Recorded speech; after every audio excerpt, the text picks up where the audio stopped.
În ceea ce ai numit frică, toată viața ta nu există cu adevărat. Nu este nimic altceva decât o etichetă pe care o dai unei reacții fiziologice.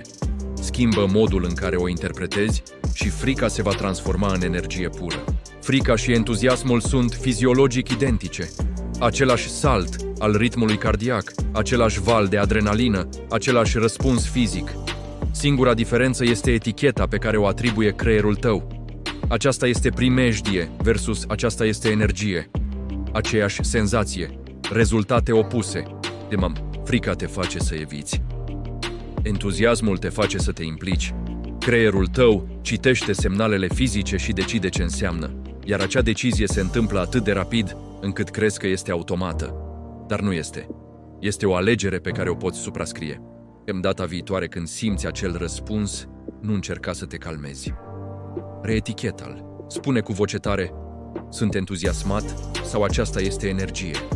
Creierul tău aude noua etichetă și reinterpretează senzația pentru a se potrivi. Studiile arată că oamenii care reetichează anxietatea înainte de a performa obțin rezultate semnificativ mai bune decât cei care încearcă să se calmeze. Nu schimbi sentimentul, schimbi ce înseamnă, ceea ce schimbă modul în care îl folosești. Corpul îți oferă cherosen. Creierul tău decide dacă este combustibil de rachetă sau o travă.